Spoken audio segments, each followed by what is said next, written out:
tarde, galerinha do 7º ano B. Tudo bom com vocês? Espero que sim. Estou aqui para tentar explicar resumidamente para vocês sobre a reforma protestante e a reforma católica. Tá? Próximo. Bom, os antecedentes da reforma protestante. Vocês podem ver aqui na apostila de vocês, a partir da página 50. Tá? Antecedentes da reforma protestante. Por que essa reforma ocorreu? Primeiro que reforma é uma tentativa de reformular algo, né? Essa reforma ocorreu porque a Igreja Católica Apostólica Romana, desde a Idade Média, ela tinha um imenso poder. Um poder sobre a vida política, sobre a economia, sobre a sociedade, sobre a mentalidade, a espiritualidade das pessoas durante a Idade Média. Ela teve esse poder desde a queda do Império Romano do Ocidente ao longo dos 1000 anos da Idade Média, né? Só que esse grande poder que a Igreja tinha começou a incomodar algumas pessoas. Próximo.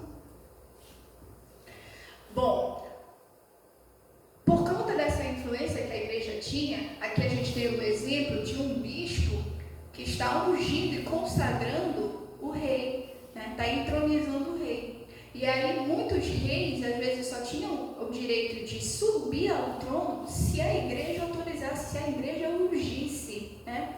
E aí tinham alguns nobres, principalmente das famílias reais, que eles não estavam mais dispostos a esse tipo de acordo com a Igreja, porque ela tinha uma influência excessiva com assuntos políticos do Estado que dizia respeito aos reis.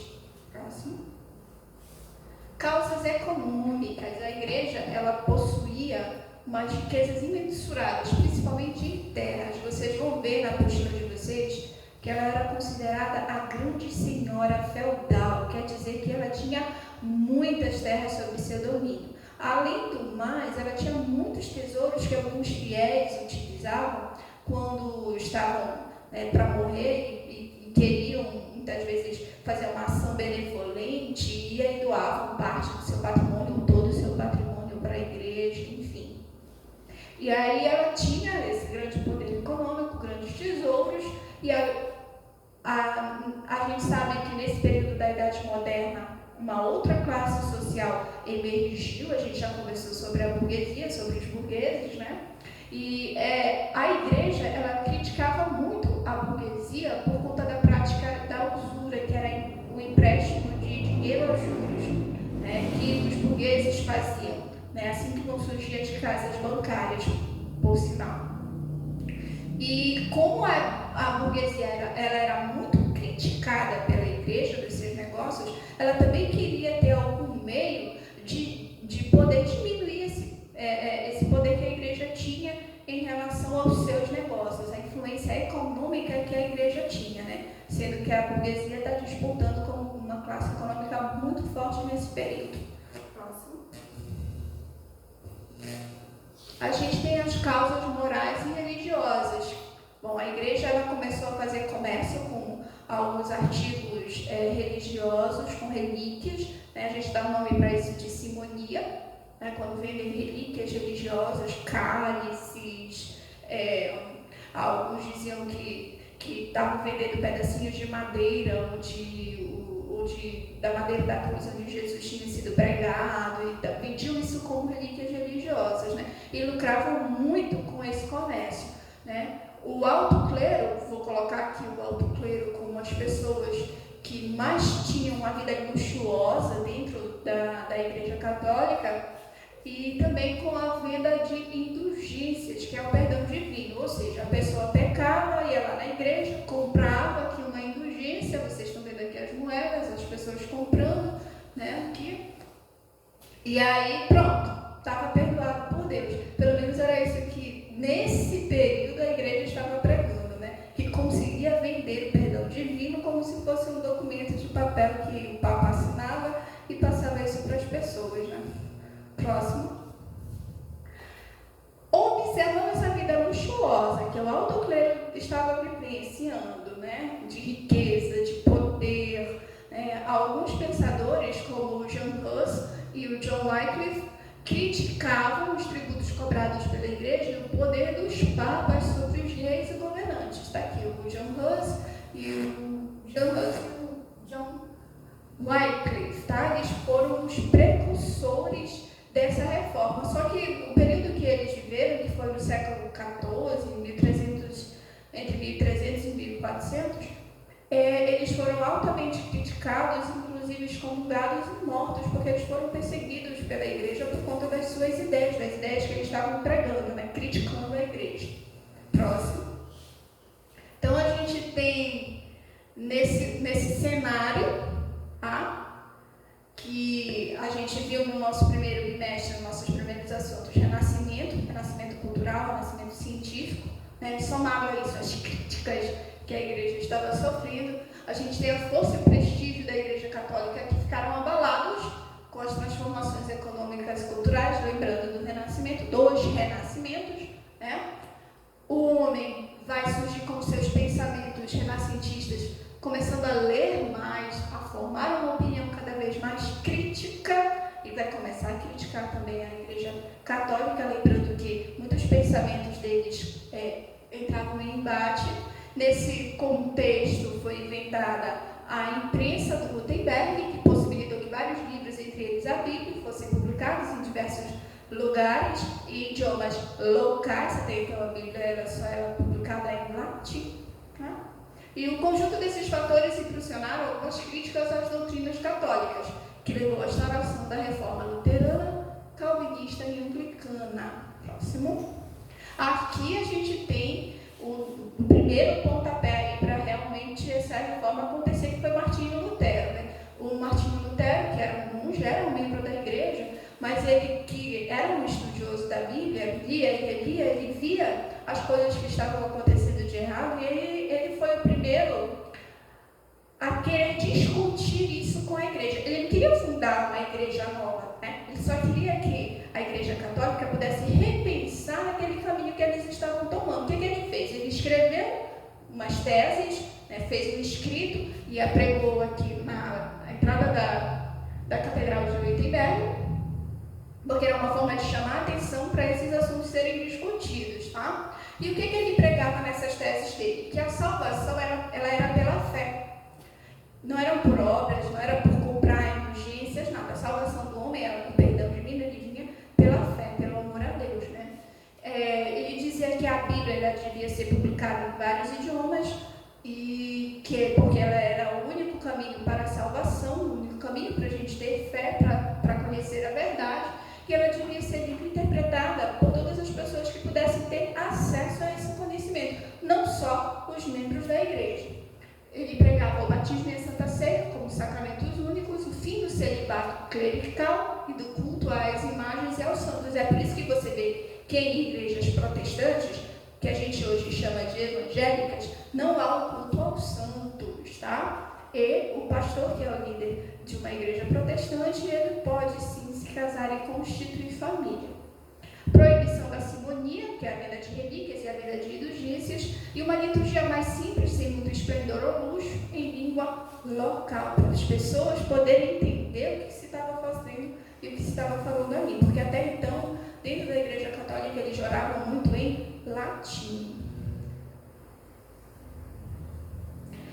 O Lutero recebeu o apoio de pessoas importantes, tá? Por isso que ele não foi perseguido, ele foi perseguido pela igreja, mas como ele recebeu a proteção de pessoas importantes, ele não foi de pronto morto, como alguns antes deles foram, né? No caso, o John Wycliffe.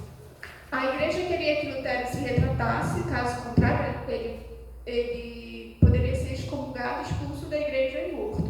Contudo, ele teve o apoio de pessoas importantes que também estavam satisfeitos com a igreja, como os príncipes, os nobres e os burgueses. Muitos príncipes nobres queriam terras que estavam sob o domínio da igreja. Como eu disse, ela era uma grande senhora feudal, ela tinha muitos feudos, muitas terras em suas posses, né? E os burgueses também queriam que ela perdesse um pouco desse poder econômico que ela tinha, tá? E do poder sobre a mentalidade das pessoas também. Então ele ficou refugiado no castelo do príncipe Carlos V, onde começou a traduzir a Bíblia para o alemão, tornando ela mais acessível ao público em geral. Isso vocês podem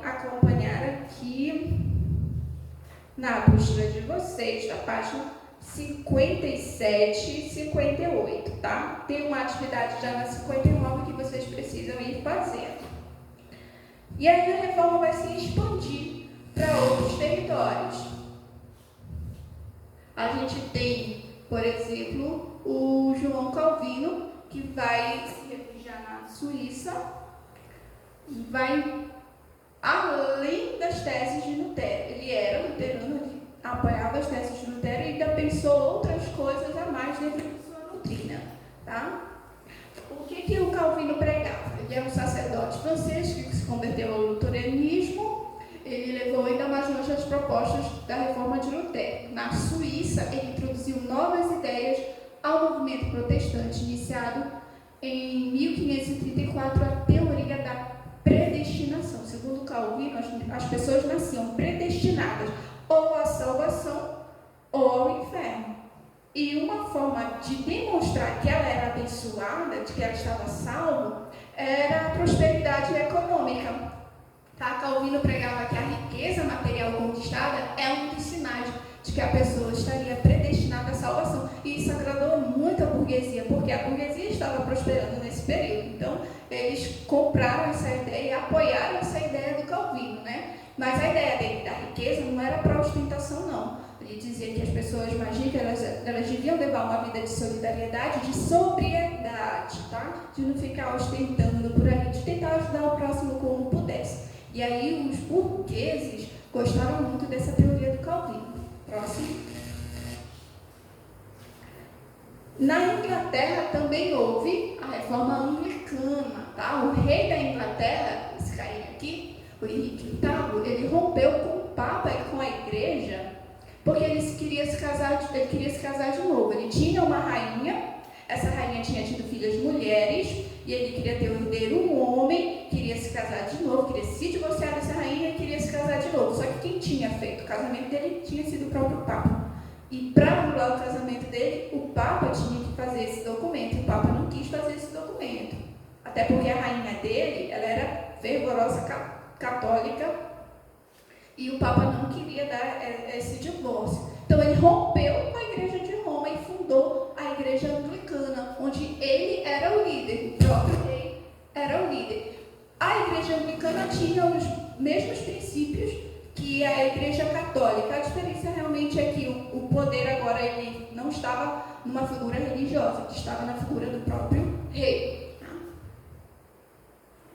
E aí veio a contra-reforma católica, porque a Igreja Católica não podia ficar parada vendo que muitos dos seus fiéis estavam aderindo às ideias da reforma protestante, do Calvino, do Lutero, do anglicanismo na Inglaterra. Então a igreja estava perdendo muitos fiéis. Primeiro ela iniciou uma campanha muito violenta, muito repressora, né? Ela criou um tribunal, com o Tribunal do Santo Ofício, a Inquisição contra os hereges, que eram as pessoas que criticavam a igreja por qualquer motivo, eram chamados de hereges, né? Criou a Companhia de Jesus, que na prática era uma companhia criada por monges, por frades, por padres que faziam missões para tentar converter novos povos. A Companhia de Jesus, por exemplo, esteve no Brasil, na colonização brasileira, para converter os indígenas brasileiros ao catolicismo. Ou seja, qual era a função? Converter novos fiéis para a Igreja Católica que estava perdendo fiéis. Tá? Ela reafirmou os dogmas da Igreja, as verdades absolutas da Igreja, e nesse concílio aqui, que foi o Concílio de Trento, ela ordenou aos membros que pudessem ter uma vida mais regrada, né, para que a Igreja não fosse mais tanto alvo das críticas que elas vinham sofrendo. Então foi uma tentativa de se desvencilhar das críticas e poder ter aí novos fiéis e se recuperar dentro dessas disputas religiosas. Então, o cenário que a gente tem aqui final são novas matrizes surgindo, novas igrejas surgindo, não novas matrizes, na verdade. A matriz ela continua a mesma, é cristã. Católicos são cristãos, evangélicos são cristãos, ou seja, protestantes são cristãos, né? a gente tem hoje diferentes igrejas, graças a essas reformas que aconteceram aí nesse período, tá? Muito obrigada.